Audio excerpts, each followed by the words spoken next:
Assalamualaikum warahmatullahi wabarakatuh. Waalaikumsalam warahmatullahi wabarakatuh. Bismillahirrahmanirrahim. Alhamdulillahi rabbil alamin. Wassalatu wassalamu ala ashrafil anbiya'i wal mursalin, Sayyidina wa maulana Muhammadin wa ala alihi wa ashabihil mujahidin at-tahirin. Amma ba'du, subhanaka la ilma lana illa ma 'allamtana innaka antal alimul hakim. La haula wa la quwwata illa billahil aliyyil azim. Saudara-saudara kaum muslimin, terutama adik-adik para remaja dan pemuda yang saya cintai. Apabila seseorang akan membangun rumah, tentu saja dia akan mengadakan beberapa pilihan. Sejak dari memilih lokasi di mana rumah itu akan didirikan, sampai kepada menentukan bahan-bahan kualitas yang akan dipakainya, sampai kemudian kepada wujud dan bentuk rumah yang akan ditinggalinya.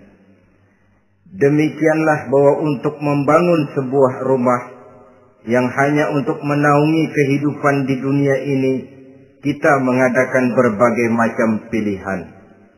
Apalagi kalau kita akan membangun sebuah rumah tangga yang kita harapkan tidak hanya akan menaungi kehidupan di dunia ini, tidak hanya untuk kepentingan kita saja, tetapi juga untuk kepentingan anak cucu kita di belakang hari, termasuk sampai kepada hari akhirat nanti. Oleh karena itu, pada pertemuan kali ini, saya hanya ingin khusus berbicara kepada adik-adik remaja dan para pemuda, bagaimana sebaiknya memilih jodoh menurut ajaran agama Islam. Dalam Al-Quran, Allah Subhanahu wa ta'ala menjelaskan, Zuyyina linnasi hubbus syahawati minan nisa, bahwa manusia apapun jenisnya, asal dia bernama manusia, dihiasi dengan perasaan cinta kepada perempuan. Jadi sejak dahulunya secara fitrah, laki-laki senang kepada perempuan, sebagaimana perempuan pun senang kepada laki-laki. Dihiasi rasa cinta ini dalam kehidupan manusia. Dan oleh karena adanya rasa cinta, berkembanglah segala macam persoalan. Sehingga seorang ahli cinta pernah berkata, cinta adalah 5 huruf yang membuat persoalan tidak akan pernah selesai. 5 huruf yang membuat persoalan tidak akan pernah selesai-selesai. Tetapi dalam kehidupan sehari-hari sering kita saksikan bahwa cinta ini bisa mendorong, memberikan motivasi yang baik, dan cinta ini pun bisa juga memberikan dorongan yang tidak baik. Oleh karenanya, apabila cinta itu ibarat setetes embun yang jatuh di bumi yang subur, akan tumbuhlah di atasnya aneka ragam bunga-bungaan yang harum semerbak, indah, mewangi, sedap dipandang orang, menebarkan rasa aman, damai, sentosa, dan begitu selanjutnya. Tapi jika cinta itu jatuh di hati yang gersang dan tandus, tidak ada yang akan dapat tumbuh di sana selain sirih memanjat batu, kuning daunnya, lemah gagangnya. Maka cinta yang semacam itu tidak akan memberikan dorongan positif kepada seseorang di dalam kehidupannya. Maka lebih dahulu kita akan membicarakan cinta dalam artian yang positif ini, untuk nanti sampai kepada perempuan yang bagaimana yang harus kita cintai, atau laki-laki yang bagaimana yang harus dicintai oleh seorang perempuan. Saudara hadirin yang saya hormati, cinta dalam artian yang positif, pertama, dia selalu mendatangkan keindahan. Yang kedua, cinta itu memberikan energi atau semangat untuk berjuang. Dan yang ketiga, cinta itu selalu membawa resiko dalam bentuk pengorbanan. Maka cinta yang positif pertama melahirkan keindahan. Disinilah orang memerlukan filter atau saringan. Sebab keindahan yang didasarkan karena cinta itu merupakan satu keindahan yang relatif saja. Boleh jadi karena indah orang jadi cinta, boleh juga jadi karena cinta segala sesuatu terasa jadi indah.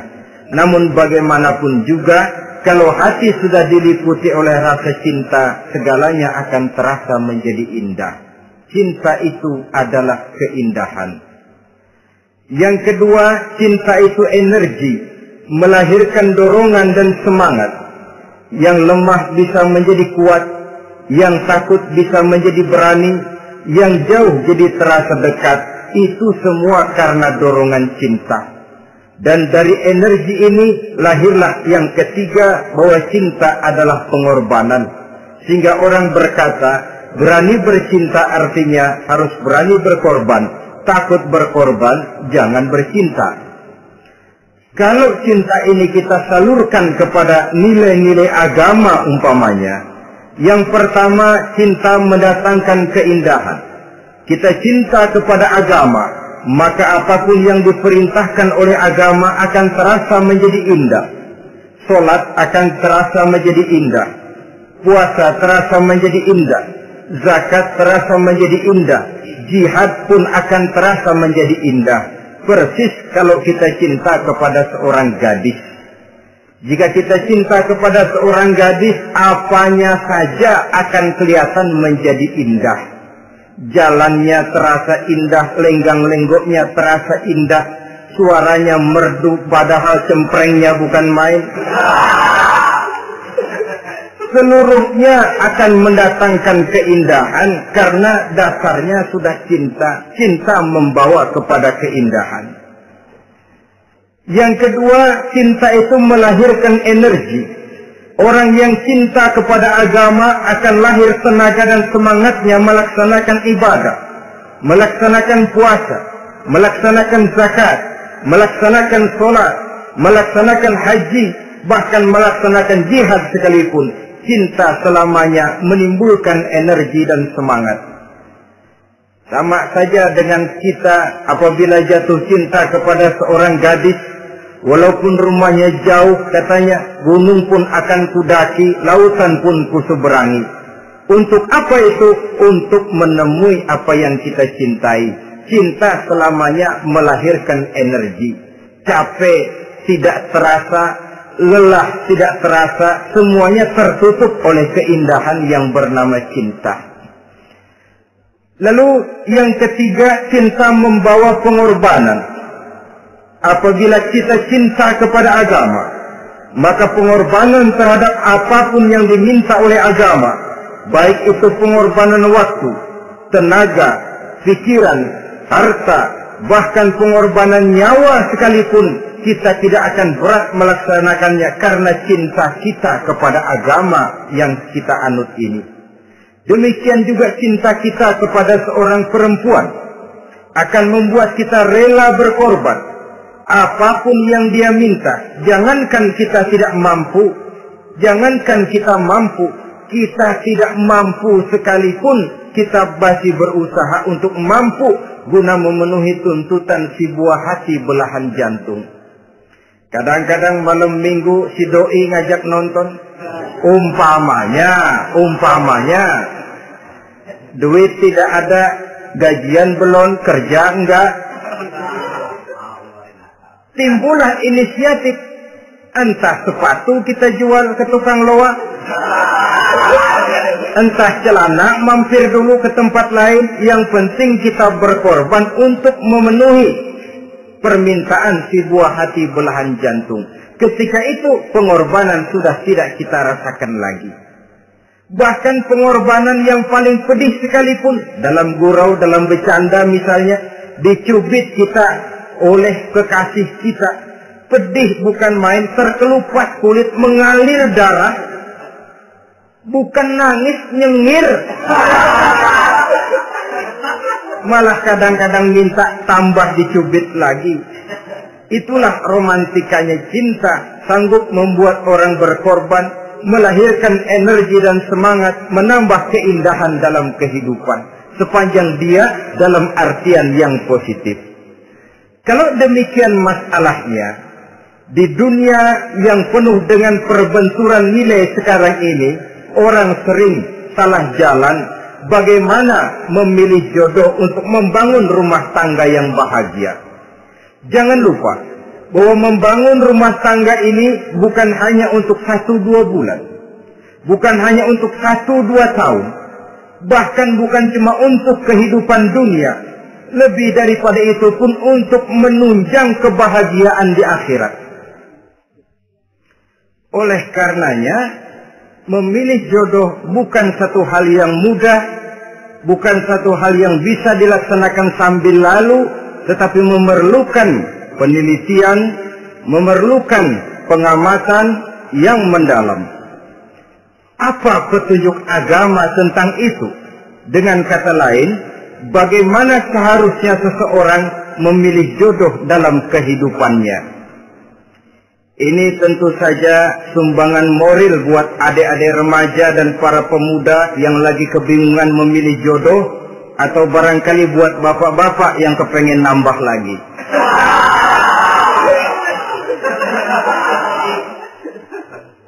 Mohon maaf kepada ibu-ibu, saya tidak menganjurkan, cuma ngajarin. Yang pertama, menurut Nabi, nikahilah perempuan itu karena rupanya, karena hartanya, karena keturunannya, dan karena agamanya. Ada 4 motif utama di sini. Pertama, memilih jodoh, lihatlah rupanya. Lagian siapa yang kepengen dapat jodoh rupanya nggak karu-karuan? Cari rupa yang cantik, indah, dan menawan. Namun jangan lupa, saya katakan di zaman di mana sering terjadi benturan nilai seperti sekarang ini, orang sulit untuk mendapatkan keaslian. Di mana teknologi sudah sedemikian canggih, di mana ilmu kedokteran sudah sedemikian maju, maka berbagai macam rupa bisa dibentuk dengan apa yang dinamakan operasi plastik misalnya. Yang pesek bisa dibikin mancung, kuping yang kelebaran bisa dibikin sedang, pipi yang kembung sebelah bisa dibikin rata, janggut yang tidak menarik bisa dibikin bak lebah bergantung katanya. Oleh karena itu, kalau pilihan hanya tertuju kepada rupa yang cantik saja semata-mata, kita sudah melakukan satu kesalahan yang sangat besar. Sebab apa? Diperingatkan oleh Nabi melalui hadis Ibnu Majah, Bazar dan Baihaqi dari Ibnu Umar. Janganlah kamu kawini seorang perempuan karena kecantikannya, sebab kecantikan boleh jadi akan mencelakakan. Jangan juga kamu kawini perempuan karena hartanya, sebab kekayaan biasanya akan mendatangkan kesombongan. Tetapi kawinilah karena agama dan akhlaknya, karena itulah yang akan membawa kepada kebahagiaan. Saudara-saudara kaum muslimin, terutama adik-adik remaja dan para pemuda, dikala usia puber, apalagi mata baru terbuka, awal balik namanya, remaja sering kehilangan filter. Pokoknya asal lihat rupa yang sudah lemot, denok, geboy, pikiran pun hanyut, malam terkenang, siang terbayang, tidur tak nyenyak, makan tak enak katanya, selalu terbayang wajah si doi. Dikala itu orang kehilangan pertimbangan bahwa rupa yang cantik kadang-kadang sering menipu. Diriwayatkan oleh Imam Ibnu Abbas, satu hari ketika sedang kumpul dengan para sahabat, lewatlah orang dengan potongan khas, ya, potongan orang kaya. Kelihatan kan, orang kaya sama orang miskin jalannya aja lain kan? Jalannya saja, jangan gaya hidupnya, jalannya saja lain. Lewat dia, Rasul bertanya kepada seorang sahabat, menurut pendapatmu bagaimana orang yang lewat itu? Kata sahabat, yang lewat ini ya Rasul, kalau dia meminang perempuan pasti diterima. Kalau dia menolong orang pasti berhasil. Kalau dia ngomong pasti didengerin. Kenapa? Orang kaya. Orang kaya ya Rasul. Kalau dia minang, perempuan mana yang kagak bisa menerima kalau dipinang oleh orang kaya? Biar mukanya udah belipet kayak dompet tanggung bulan. Kalau memang duitnya banyak, nggak kelihatan tuh muka yang belipet. Yang kelihatan duit. Kalau dia nolong orang, pasti berhasil apa yang dia tolongi. Kalau dia ngomong, pasti didengerin orang. Walaupun omongannya biasa-biasa saja. Kenapa? Orang lihat penampilannya. Lah, ketika orang itu lewat, beberapa lama kemudian lewat lagi seseorang yang kelihatannya miskin. Rasul tanya lagi, kalau orang ini, bagaimana pendapat kamu? Wah, potongan begini sih Rasul. Kalau dia minang, orang tolak. Siapa yang mau kawin sama kere begini? Kalau dia nolong orang, pasti nggak berhasil. Kalau dia ngomong, kagak bakalan ada yang mau dengerin. Siapa yang mau dengerin orang susah ngomong? Setelah orang itu lewat, apa kata Rasul? Orang yang terakhir, yang lewat ini, yang barusan lewat, jauh lebih baik dari yang pertama yang lewat tadi. Jauh lebih baik. Maksud dari ucapan ini, Rasul sebenarnya mendidik para sahabat jangan tertipu oleh penampilan. Sebab penampilan tidak selamanya mencerminkan keaslian. Apalagi di zaman sekarang. Salon di mana-mana bejibun. Alis mata bisa dibikin. Pipi bisa dicat. Yang pinggir kuning, yang tengah merah. Di sebelah merah ada yang kehitam-hitaman, persis orang kepentok tiang listrik.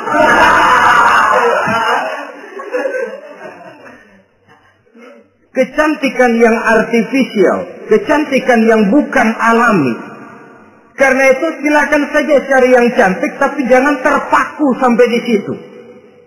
Sebab kecantikan di samping dia mudah berubah oleh pergeseran masa dan pertukaran waktu, ternyata penampilan tidak selamanya mencerminkan keaslian.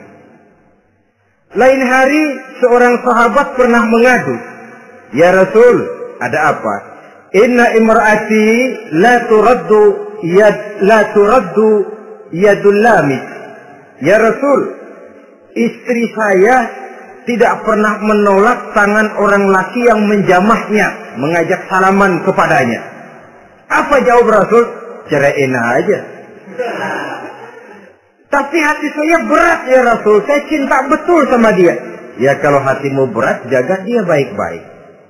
Nah, dari riwayat ringkas ini kita ambil satu perbandingan. Memang punya istri berwajah cantik itu kadang-kadang si malakama kalau imannya tidak kuat. Si malakama. Kita diemin aja, binal, makan nasi, nggak aman, nggak tentram. Jangan-jangan saya berangkat ke kantor, dia ngompreng. Buah si malakama, seperti orang tadi, ya Rasul. Istrinya kelihatannya sebenarnya tidak negatif maksudnya ini, cuma bersalaman, tapi terlalu ngobrol.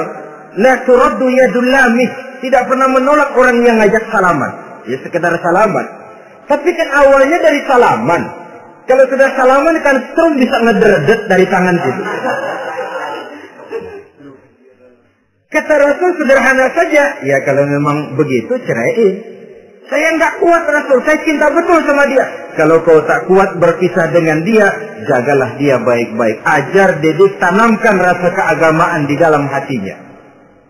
Saudara-saudara kaum muslimin, jadi rupa yang cantik tanpa didasari oleh nilai-nilai agama akan membuat seorang suami di rumah tangganya seperti si malakama. Seperti berhadapan dengan buah si malakama. Kalau tidak diiringi dengan nilai-nilai moral yang luhur dan bekal agama yang tangguh. akan pergi jauh dari rumah rasanya tidak aman. Sedangkan di rumah saja siapa yang akan mencari nafkah. Dan begitu selanjutnya. Orang tadi jelas berhadapan dengan buah si malakama. Didiamkan, makan hati. Sebab, maaf, kalau seorang suami sudah tidak punya rasa cemburu terhadap istrinya, itu kan yang disebut dayus. Dan dayus itu, jangankan masuk surga, bau surga saja dia tidak dapat. Tapi cemburu dalam artian bukan cemburu buta, cemburu dalam artian yang wajar. Dia cemburu, akan dikelaki takut kalau istrinya minta cerai, sedangkan dia cintanya sudah kadung medok bener. Si malakama jadinya. Nah, ini juga satu riwayat yang memberikan gambaran kepada kita. Pilihan, silakan cari rupa yang cantik saja. Cari yang cantik. Tapi kalau itu dijadikan motif utama tanpa dasar-dasar agama, saya khawatir nanti rumah tangga kita akan berhadapan dengan buah si malakama. Jadi adik-adik remaja, usaha, ikhtiar, cari yang cantik, yang kira-kira nggak bosenin, supaya kita betah tinggal di rumah, supaya kita merasa ada tempat berbagi rasa, ada tempat kita bernaung. Sebab kalau nyari bini sebini-bininya mah, ya jodoh di tangan Tuhan, kagak usah nyari juga ntar datang diri umpamanya. Iya, kalau yang datang peot. Orang harus berusaha, walaupun pada akhirnya jodoh itu memang ditentukan Allah. Kan 3 hal yang kita tidak bisa menentukan itu katanya. Maut, rezeki, jodoh. Itu yang masuk mysterious problem. Problem yang misterius. Maut, misterius. Kapan kita mati, kita sendiri tidak tahu. Tahun depan, 50 tahun lagi, 100 tahun lagi, tidak pernah seorang pun diberitahu. Tapi yang pasti dia bakal datang. Kapan dan di mananya, kita tidak tahu. Bisa di rumah, bisa di masjid, ya alhamdulillah. Bisa di majelis taklim, syukur. Bisa di medan perang membela agama, bagus. Pasti dia akan datang. Maut, mysterious problem. Sesuatu yang kita tidak tahu kapan datangnya. Rezeki, gitu juga. Sehingga orang sering bilang, rezeki katanya kayak bayangan. Kita ubur-ubur, dia lari. Kita diam, dia mah diam. Setengah mati kita ubur-ubur. Emang ukuran segitu, segitu aja. Begitu kita nggak ngapa-ngapain, datang yang bawain rezeki. Namanya rezeki itu mysterious problem. Kadang-kadang ngobek, sungsang, sembol, udah segala tanah orang kita ukur-ukurin. Udah segala ngomong sudah nggak ada yang terus udah buta. Tapi memang bayangan, kalau belum rezeki ya belum. Kadang-kadang nyari kode sampai tidur di kuburan. Belepotan tanah kuburan loh. Yang aneh lagi kadang-kadang orang gila ditanyain. Allahu Akbar, ini kode-kode zaman sekarang ini. Sampai orang waras nanyain orang gila itu gimana itu? Ini sudah efek yang betul-betul negatif. Sudah jelas orang gila kok ditanya. Apa kira-kira yang nanya nggak lebih gila dari yang gila itu?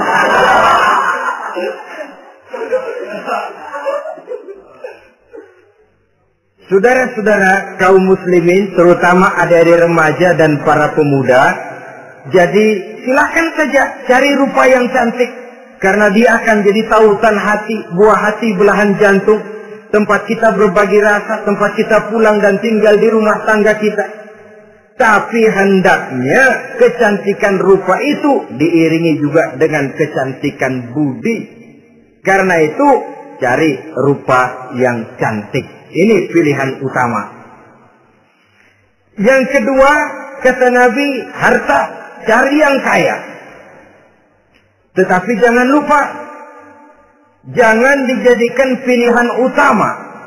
Karena kekayaan sering mendatangkan kesombongan. Apalagi kalau seorang pemuda mendapat istri orang kaya. hidupnya dimodali oleh istrinya, maka biasanya wibawanya sebagai seorang suami akan hilang. Akhirnya komando di tangan istri. Dikala itulah suami tidak lebih daripada prajurit yang taat kepada komando istrinya. Padahal menurut konsep Quran, ar-rijalu qawwamuna 'alan nisa, laki-laki diciptakan sebagai pembimbing bagi perempuan. Kalau nanti suatu saat terjadi benturan, sedangkan modal diberikan oleh istri, terjadilah pengungkitan. Kata istrinya apa? Lu jangan bertingkah, lu kan kawin sama gue modal lu kolor doang.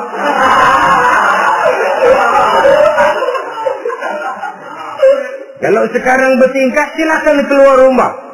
Bawa seperti engkau datang dulu. Jangan bawa apa-apa. Pergilah seperti engkau datang dulu kemari. Hilanglah wibawa seorang suami. Suami kalau udah digentak sama istri begitu, ngelempuruk kayak ayam sampar. Di mana lagi letak wibawanya? Harta sering mendatangkan kesombongan. Oleh karena itu, walaupun diperintahkan cari yang keturunan orang kaya, tapi maksudnya jangan dompleng. Sebab kepribadian seorang suami akan ditentukan oleh sifatnya sendiri. Keberadaannya ditentukan oleh karya dan perbuatannya sendiri. Itulah yang akan menampilkan kepribadian dia dalam kehidupan di masyarakat ini. Saudara-saudara kaum muslimin, terutama adik-adik remaja dan para pemuda. Kan kadang-kadang di zaman sekarang kan kelas-kelas gigolo, playboy ya, nyari tante-tante kesepian, mejeng-mejeng di pinggir-pinggir jalan dengan harapan apa? Ya barter lah, tukar tambah. Nah, supaya dapat rokok, dibelikan pakaian, motor, dan sebagainya. Tapi yang jelas-jelas harga diri sebagai laki-laki. Dan itu yang paling mahal. Kalau seorang laki-laki sudah kehilangan harga diri, apalagi yang bisa dibanggakan dalam kehidupan ini? Apa artinya naik mobil kalau kepala tertunduk ke bawah? Apa artinya jalan di tengah masyarakat kalau kita tidak bisa menengadah dengan satu kebanggaan? Hilangnya harga diri merupakan kehancuran awal dari sebuah pribadi yang untuk jangka panjang kita tidak akan bisa lagi berbuat banyak. Tanpa harta orang memang sulit untuk bahagia. Tapi harta semata-mata bukan merupakan jaminan bahwa orang lantas akan bahagia. Saya barangkali harus berkata, banyak orang miskin yang kaya. Tapi tidak sedikit orang kaya yang miskin. Saya ulangi ini. Banyak orang miskin yang kaya. Tetapi tidak sedikit orang kaya yang miskin. Nah, bagaimana pengertiannya? Orang miskin yang kaya, materinya sederhana, peralatan rumah tangganya sederhana, tapi hatinya kaya. Oleh karena hatinya kaya, jiwanya lapang. Sebaliknya, orang kaya yang miskin, di tengah kelimpahan materi yang berlimpah, segalanya serba ada, hatinya yang miskin. Kelimpahan materi tidak akan sanggup mengobati kemiskinan hatinya. Sehingga di tengah kehidupan yang serba ada, dia masih merasa kurang, maka dia tidak pernah cukup. Di tengah kemilauan dan gemerlapan serta glamornya rumah mewah, dia merasa hidup di tengah gurun pasir yang gersang dan tandus. Karena itu, biarlah miskin harta tapi kaya budi, daripada kaya harta tapi miskin budi. Lebih utama lagi, kaya harta, kaya budi. Itu idealnya. Dasar pilihan ketiga, sesudah rupa dan harta, menurut Nabi, keluarga. Faktor keturunan sangat menentukan. Pepatah mengatakan, buah apel akan jatuh tidak terlalu jauh dari pohonnya. Biasanya, kalau bapak kalong, anak kampret. Bapak nyolong, anak nyopet. Itu fotokopi. Saudara-saudara, sungguh pun demikian, faktor keluarga bukan merupakan yang paling dominan. Karena segalanya memang bergantung kepada hidayah dari Allah Subhanahu wa ta'ala. Kalau hidayah datang, bisa saja anak maling bisa jadi kiai. Kalau hidayah datang, bisa saja anak nabi malah ikut bersama orang-orang kafir. Pada akhirnya orang mau besar atau tidak, bukan dengan jalan menyempeng kepada keturunan ke orang lain, tapi ditentukan oleh kepribadian dirinya sendiri. Tidak bisa kita menjadi besar dengan menyebut kebesaran orang lain. Itu sebabnya dicontohkan oleh Imam Ali pada saat beliau berkata, "Laisal fata may yaqulu kana abi, walakinnal fata may yaquluha anaza." Anak muda yang gentleman adalah anak muda yang berani berkata, "Inilah saya." Bukan anak muda yang membanggakan leluhurnya. Ini kan zaman sekarang ini lagi ngetop-ngetopnya lagu-lagu cengeng katanya. Nah, sebenarnya menurut saya bukan cuma lagu cengeng yang jadi masalah. Lagu cengeng cuma satu efek dari sikap yang lebih utama dari itu, yaitu mental cengeng. Kalau mental sudah cengeng, apapun yang kita lakukan akan jadi cengeng. Tidak cuma lagu, kebudayaan yang lahir akan kebudayaan cengeng. Jadi pengusaha cengeng. Jadi pejabat cengeng. Jadi kiai cengeng. Kenapa? Mental cengeng. Di antara mental cengeng itu apa? Mengandalkan fasilitas atasan. Kalau tidak ada fasilitas dari atas, lantas tidak bisa berbuat apa-apa. Cengeng.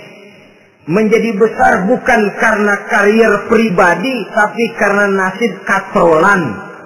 Itu pun termasuk mental cengeng. Sedikit gagal, B. Bagaimana B? Sedikit jalan buntu, babe. Sedikit deadlock, babe. Lu ngapain babe lu melulu? Saudara hadirin yang saya hormati, jadi lebih penting dari sekedar lagu-lagu cengeng, saya lebih suka bicara mental cengeng ini. Mental yang cepat putus asa. Mental yang tidak mau mengeluarkan usaha maksimal. Mental yang hanya mengandalkan fasilitas. Sedangkan pribadinya tidak lebih daripada pribadi sumuhun dawu. Pribadi kulon nuwun. Pribadiku maha juragan wae. Pribadi oke bos. Pribadi asal bapak senang. Bukankah itu semua merupakan cermin dari mental-mental yang cengeng, yang untuk jangka panjang tidak akan pernah menguntungkan daripada pembangunan bangsa dan negara yang kita cintai ini. Seseorang mau besar atau tidak, bukan dengan jalan menyempeng kepada kebesaran orang lain. Bahkan Sauki dalam sebaik syairnya yang lebih tegas mengatakan, "Wa syarrun nasi zu khumulin, idza fakhartahum zakarul jaduda. Wa syarrun nasi wa khairun nasi zu syarafin qadimin, aqama li nafsihi syarafan jadida." Generasi yang paling jelek adalah generasi pemalas. Kalau kelihatan orang lain lebih hebat dari dia, disebut-sebutnya kebesaran nenek moyangnya. Dia sendiri nggak punya prestasi apa-apa. Kerjanya cuma ngandeli babe. Kerjanya cuma menggelayuti fasilitas orang tuanya. Tanpa itu, dia tidak akan punya nilai dan harga sama sekali. Ini generasi paling jelek. Kalau orang lain kelihatan lebih hebat, dia sebut nenek moyangnya. Lo si belum apa-apa lo, baru kopral lo. Engkong gua no, Komandan Hansip. Engkongnya yang disebutin. Dia sendiri tidak punya prestasi apa-apa. Jadi silahkan saja cari gadis dari keturunan keluarga yang baik-baik. Tapi jangan jadikan tendensi utama, jangan dengan niat untuk menyempeng kepada kebesarannya. Tapi paling tidak dengan niat agar mudah-mudahan dari benih yang baik ini akan lahir keturunan-keturunan yang baik pada akhirnya nanti. Itu yang kita harapkan. Bukan lalu dengan pertimbangan, weh, mertua gue bos nih, kali aja begitu gue kawin dia mampus. Ini semua warisan kan jatuh kemari semua. Kalau itu niatnya sudah jelas salah. Kita mencari perempuan dengan keturunan-keturunan yang baik dengan berharap agar anak-anak kita nanti yang akan merupakan benih cucunya akan melahirkan kebaikan-kebaikan seperti leluhurnya dulu. Saudara, pilihan yang keempat kata Nabi, agama. Ini yang paling inti. Kenapa? Agama itu motivasinya moral. Di sini segalanya ditentukan. Rupa yang baik, harta yang banyak, keluarga yang luhur. Kalau sudah dilandasi oleh agama yang rapuh, bahkan tidak beragama sama sekali, ketiga hal di atas tadi hanya akan mendatangkan malapetaka. Sekarang kan kita tertipu oleh penampilan. Padahal penampilan belum tentu kenyataan. Di jalan-jalan kita akan lebih terpesona melihat gadis pakai miniskirt di atas lutut ketimbang kita melihat gadis-gadis yang pakai jilbab. Kalau sudah pakai jilbab keliwat, yang usil banyak banget. Bau sorga nih. Bau sorga katanya. Tapi kalau sudah yang pakai miniskirt itu yang lewat, itu dari ujung ke ujung mata kagak mau kedip. Laler nempok di mata kagak dirasain. Kita terpesona oleh penampilan zahir, padahal penampilan belum tentu memantulkan hal yang sebenarnya. Tapi memang itulah watak manusia. Watak manusia, saya katakan manusia tanpa kecuali. Tetapi bergantung kepada pemikiran jangka pendek atau jangka panjang. Kalau jangka panjang yang kita pikirkan, ya tentu kita tidak akan mudah terpesona oleh hal yang zahir. Sampai-sampai Quran sendiri mengatakan, budak yang hitam legam, tapi beriman, itu lebih baik daripada orang-orang musyrik, walaupun cantik, denok, lemot, geboy.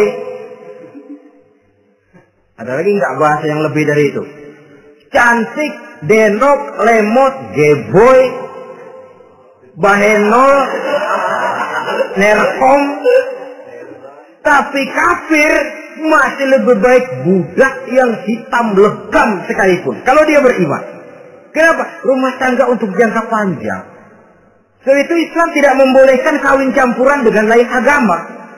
Walaupun ada ayat yang mengatakan boleh kawin dengan ahlul kitab, tapi sebagian mufassir menjelaskan bolehnya kawin dengan ahlul kitab itu dalam kondisi darurat. Dalam kondisi normal tidak bisa. Kenapa? Kalau sudah berlainan agama, akan terjadi kerancuan rumah tangga untuk jangka panjang. Bagaimana membina dalam keharmonisan di rumah tangga? Bagaimana nasib anak-anak nanti? Kadang-kadang ada keluarga, kami sih keluarga modern. Anak-anak kami berikan kebebasan untuk milih agama apa saja. Bapaknya Islam, istrinya Kristen, anaknya ada yang Hindu, Buddha. Bagus nih, keluarga pecel namanya. Bagaimana keluarga modern bisa seperti itu? Padahal seorang suami bertanggung jawab di hadapan Allah. Dia akan ditanya tentang istrinya. Dia akan dimintakan pertanggungan jawab tentang anak-anaknya. Kalau istri kita berlainan agama, mungkin terjadi pengkaplingan. Pokoknya kalau anak perempuan ikut ibu, anak laki ikut bapak. Administrasi dunia bisa begitu. Tapi akhirat, pertanggungan jawab di hadapan Allah. Bisakah kita?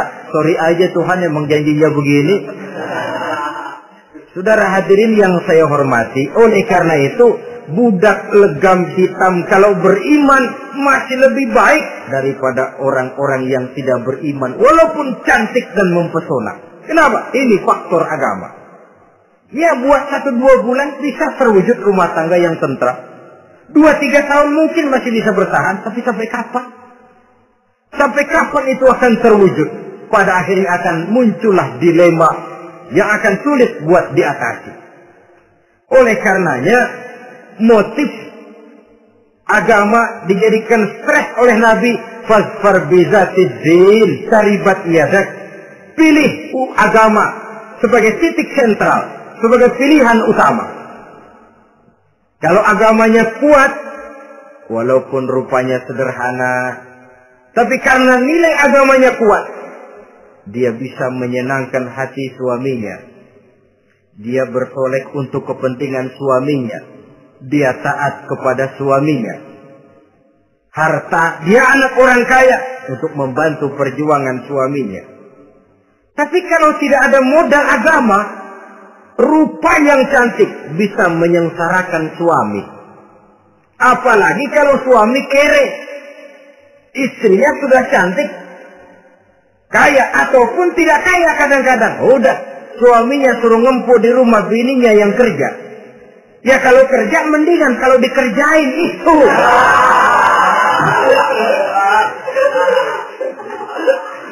Itu yang repot. Saudara hadirin yang saya hormati, dan ini bukan satu dua kasus. Alangkah malangnya kalau sudah terkena hal seperti itu. Akhirnya seperti pengaduan sahabat kepada Rasul tadi. Mau diceraiin, cinta saya udah medok benar Rasul. Enggak diceraiin, hati saya ngebet, pegel. Si malakama akhirnya. Jadi oleh karenanya agama. Kalau dia cantik, walaupun miskin, agamanya kuat, dia bisa memelihara kehormatan diri. Dia kaya, agamanya kuat, hartanya disalurkan di jalan Allah. Karena itu, agama jadikan pilihan utama. Dan ukuran agama itu bukan cuma jilbab loh. Ya kadang-kadang ada juga yang jilbabnya nggak pernah lepas, tapi kadang-kadang akhlaknya lebih binal dari yang kribo. Ada cuma sekedar kamuflase saja, itu pun penampilan. Sekedar penampilan saja. Cuma dari segi aurat ya memang lebih baik dan lebih utama. Dan saya kira lebih mengundang penasaran toh. Duren kalau udah dibuka kan kelihatan isinya. Udah begitu. Udah. Tapi kalau masih rapat, itu yang rasanya kita pengen buka. Timbul tantangan. Gue pengen tahu isinya. Rasanya juga begitu. Sama saja dengan baju. Kalau dibungkus rapat di plastik, ditaruh di etalase. Adanya di toko serba ada. Tahu kita barang mahal nih. Biar punya duit, kita mau nawar ragu-ragu, takut nggak cukup. Tapi kalau barang sudah dibuka di jalanan, diobral di pinggir jalan, murahan, 1.003 masih dicampur odol. Yang begitu sih biar nggak punya duit, kita berani banget tanya, nawar, megang lagi nyemek. Berat duit nih bang. Kenapa? Barang sudah terbuka.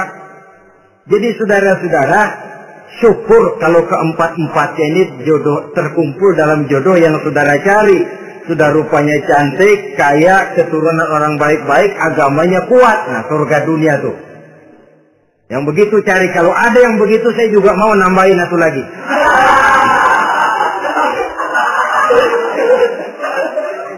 Tapi yang kumpul keempat-empatnya ini terus terang saja langka.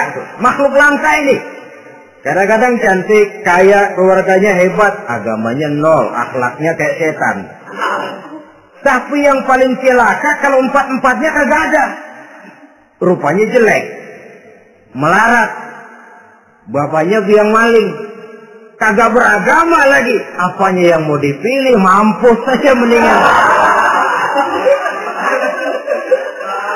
Sudah nggak ada pilihan sama sekali toh. Sudah nggak ada pilihan sama sekali.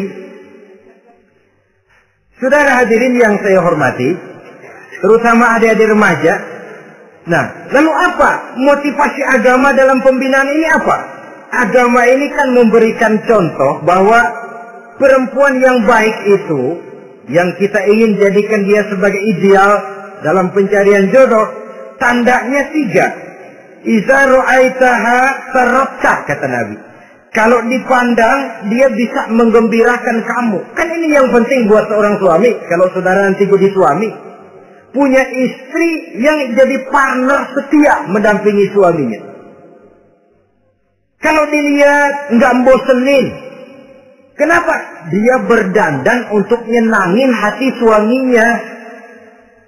Enggak bosenin.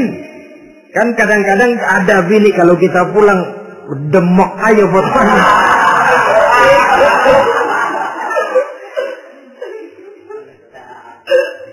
Ini yang bikin suami nggak betah di rumah ini kan yang begini. Adapun perempuan yang beragama, apabila dipandang oleh suaminya, dia pandai menyenangkan hati suaminya. Andai kata suaminya dalam kesulitan, dia tidak menambah beban kesulitan. Paling tidak dia bisa memberikan satu bantuan moral. Bantuan moral untuk mengurangi beban kesulitan daripada suaminya. Suami pulang dagang rugi, kata istrinya, romantika bang. Sekali-sekali lah, masa selamanya dagang mau untung. Besok siapa tahu untung lebih besar. Kan meringankan toh. Kadang-kadang enggak, suami pulang dagang dari pasar panas, rugi, sampai rumah bini pidato, pletar-pletor. Lu dagang rugi, emang lu laki goblok.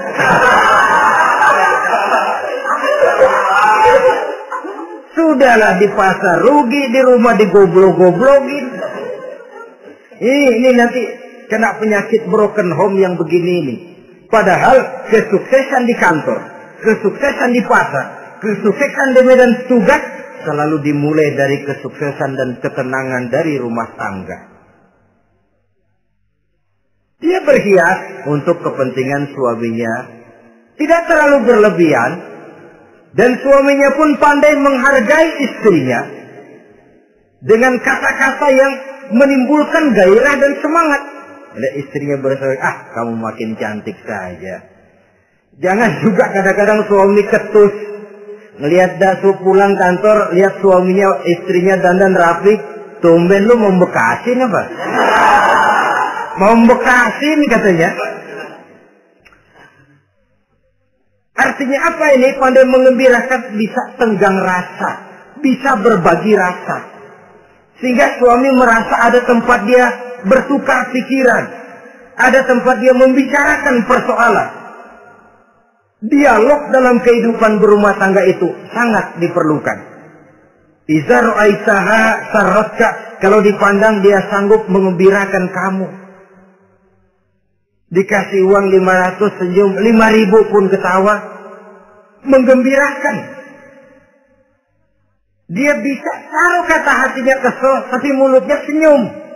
Nah ini yang sulit ini. Senyum tapi kesel, kesel tapi senyum. Kadang-kadang istri itu kan kalau sudah kesel, suami pulang nggak bisa dia menyembunyikan kekesalannya. Dari jauh suami sudah lihat ini yang nyambut, ini bemo ini. Udah monyong ram. Saudara hadirin yang saya hormati, yang kedua, bila diperintah dia taat. Ini pengaruh agama. Sehingga Nabi mengatakan, "Lau amartu li ahadin ayyasjuda ila ghairiha, la amartul mar'ata litasjuda ila zawjiha, likibari haqqihi 'alaiha." Andai kata saja boleh aku memerintahkan manusia untuk sujud kepada sesama manusia, pastilah aku perintahkan perempuan untuk sujud kepada suaminya. Kenapa? Karena besar hak suaminya kepada dirinya. Untung sujud kepada manusia tidak boleh. Andai kata boleh, perempuan disuruh sujud sama suaminya. Ini tidak perlu sampai sujud, cium tangan saja minta ridho suami. Kadang-kadang perempuan sekarang berat. Paling banter setahun sekali lebaran doang. Laki pulang sembahyang tubruk, cium tangan, minta redo, nangis, segala macam. 3 hari habis lebaran, beras habis, monyong aja lagi.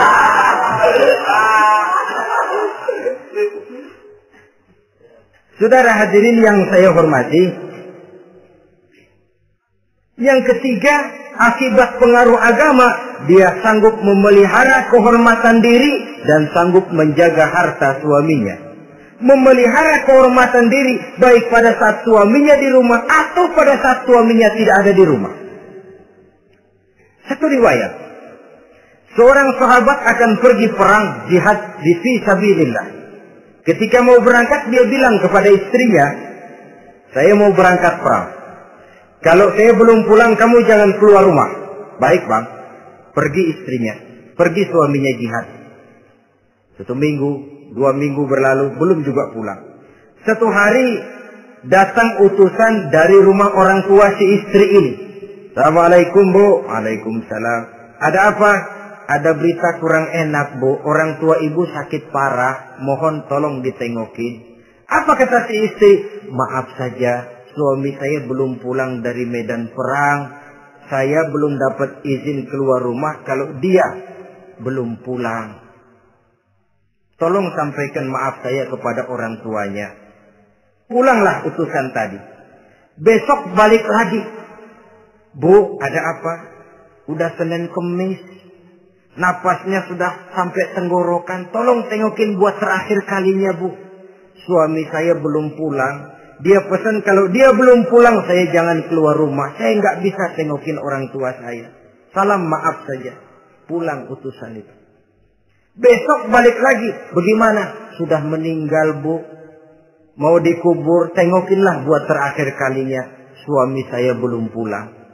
Saya belum berani keluar rumah kalau suami saya belum pulang. Itu janji saya sama suami saya. Pulanglah utusan ini ngadu kepada Rasulullah sallallahu alaihi wasallam. Ya Rasul, ini perempuan kelewatan benar. Dari orang tuanya sakit sampai sekarat, sampai mati, sampai dikuburin dia nggak nengokin. Memangnya kenapa? Suaminya katanya pergi jihad. Dan suaminya tidak mengizinkan dia keluar rumah. Kalau si suami belum pulang. Apa jawab Rasul? Marahkah beliau? Tidak, beliau senyum. Apa katanya?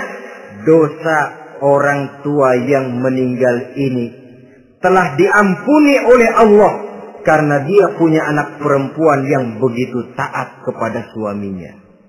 Allahu Akbar. Dosa orang tua yang sudah meninggal itu diampuni oleh Allah karena dia punya anak perempuan yang begitu taat kepada suaminya.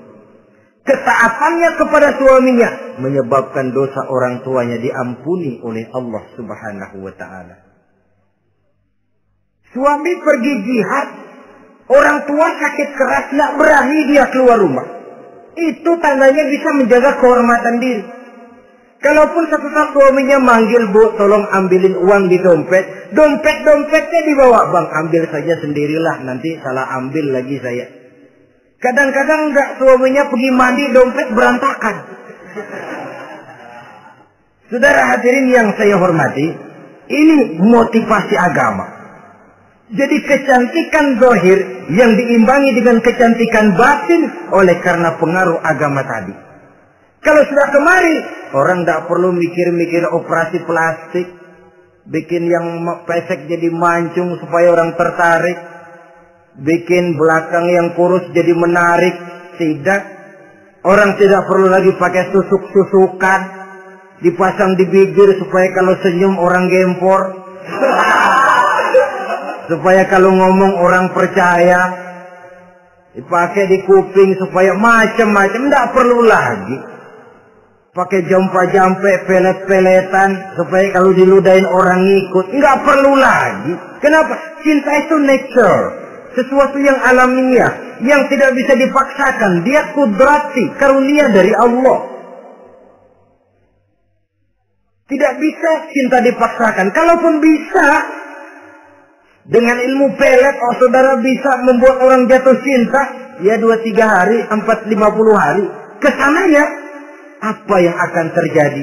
Kelanggengan tidak akan pernah terwujudkan. Kenapa? Keterpaksaan yang akan timbul.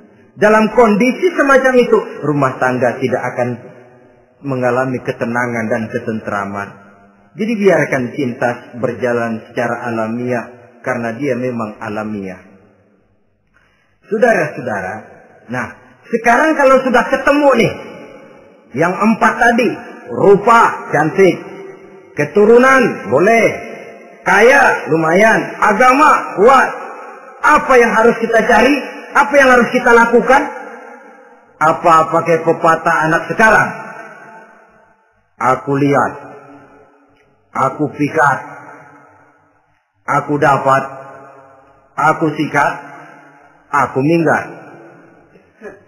Bangsat.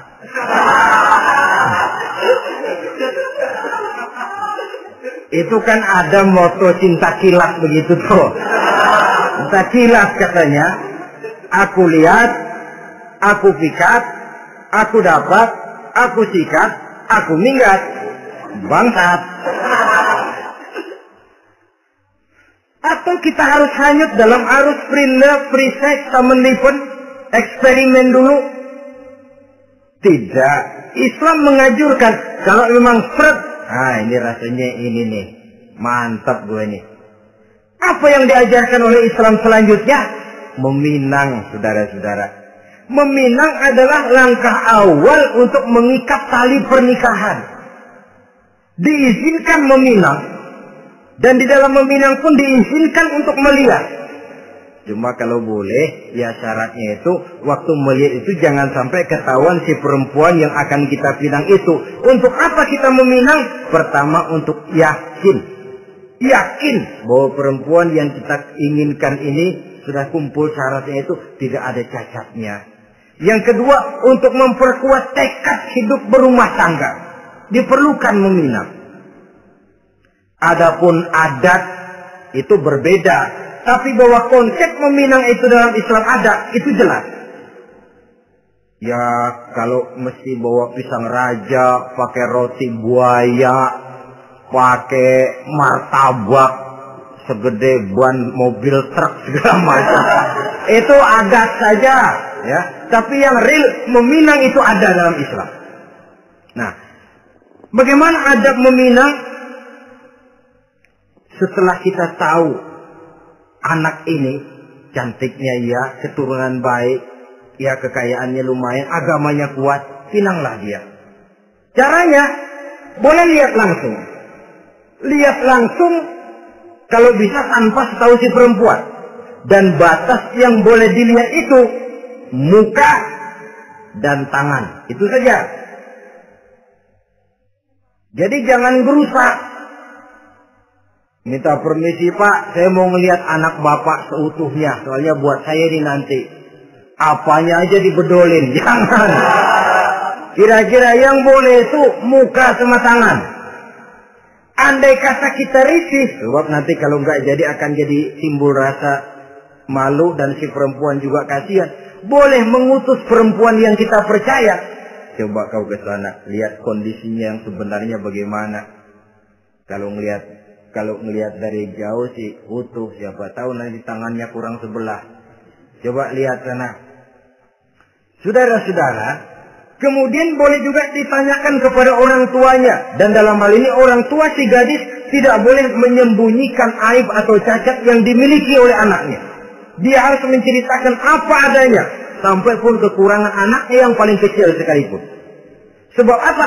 Jangan sampai istilah pepatah beli kucing dalam karung. Kedengaran suaranya doang meong-meong, begitu dibuka tuh kucing gempor sebelah kakinya nggak ada. Kan tentu kita tidak kepengen kecewa di belakang hari. Itulah perlunya meminang sebagai jembatan untuk menuju kepada pernikahan. Nah, dengan demikian, kalau sudah usaha meminang ini dilaksanakan, jangan merasa sudah setengah resmi. Ini yang kadang-kadang jadi penyakit. Malah sesudah meminang harus masing-masing lebih menjaga diri, menjaga kehormatan, menjaga pergaulan. Kenapa? Agar saat memasuki jenjang pernikahan nanti merupakan jenjang yang sangat ditunggu-tunggu. Ada rasa keinginan tahu. Kalau tidak, ya udah biasa, nggak giroh lagi ngadepin perkawinan. Kenapa? Kemarin-kemarin gue udah cobain. Hilang gairah lagi.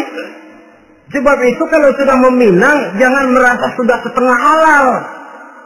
Udah minang ini Kadang-kadang orang tua juga konyol. Sudah dipinang, diumbar. Gua kemana kayaknya udah pinang.